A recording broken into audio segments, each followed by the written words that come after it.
What if the destiny of millions rested on one child? A baby condemned to die, floating helplessly on the Nile, raised in the palace of the very king who wanted him dead, banished to the wilderness for murder. Then, after 40 years in hiding, returning with nothing but a wooden staff to confront the most powerful empire on earth. This man would split seas, speak with God in fire and thunder, and carry a nation on his shoulders. His name? Moses. Egypt trembled under Pharaoh's command. Every Hebrew baby boy must die. Soldiers stormed homes. Babies were torn from their mother's arms, and the Nile became a graveyard. But one woman refused to surrender her child. For 3 months, she hid him. When she could hide him no longer, she wove a basket, sealed it with tar, and placed her baby among the reeds of the Nile. His sister, Miriam, watched with beating heart. Then, destiny stepped in. Pharaoh's daughter came to bathe. She saw the basket, opened it, and found the crying child. Her heart softened. "This must be one of the Hebrews' children," she said. Pharaoh's daughter agreed, and the baby's own mother was chosen to raise him. Later, the princess adopted him and named him Moses, drawn out of the water. Moses grew in the luxury of Egypt's palace. He learned wisdom, warfare, and leadership. Outwardly, he was a prince of Egypt. Inwardly, he knew he was Hebrew. One day, he saw an Egyptian slave master beating a Hebrew.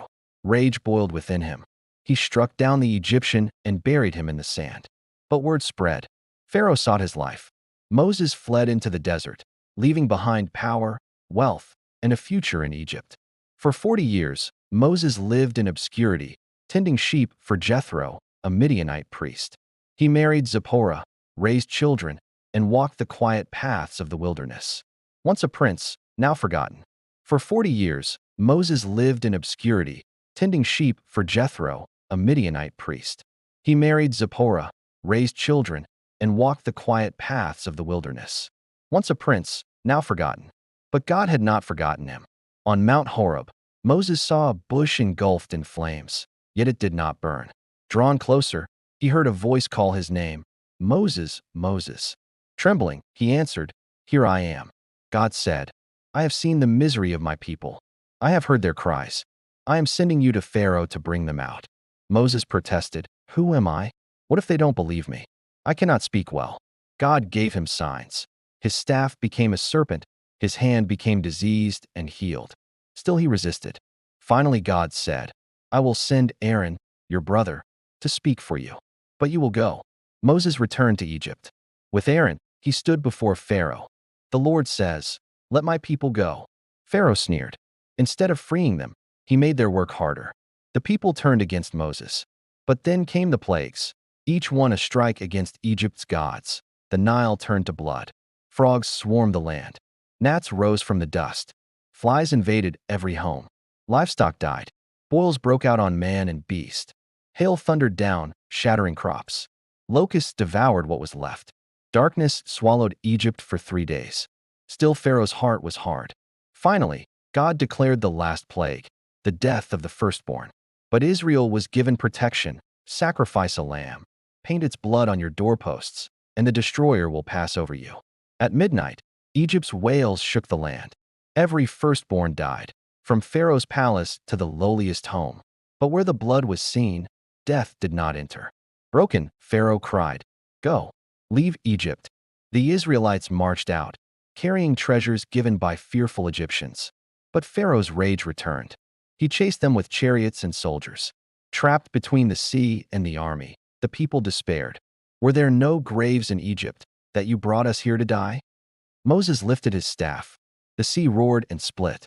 Walls of water stood on both sides, and dry ground appeared. Israel crossed in awe. Pharaoh's army pursued. Then Moses stretched out his hand again. The waters crashed down, drowning horses, soldiers, and chariots. Israel stood free on the far shore. They sang, "The Lord is my strength and my song. He has become my salvation." At Mount Sinai, the mountain shook. Thunder roared, lightning flashed, smoke covered the peak. God descended in fire, and the people trembled. Moses climbed to meet him. There, God gave the 10 Commandments, his covenant with Israel. But while Moses was on the mountain, the people grew restless. They melted gold, formed a calf, and worshipped it as their God. When Moses descended, his face radiant with God's glory, he saw the idol. Rage consumed him.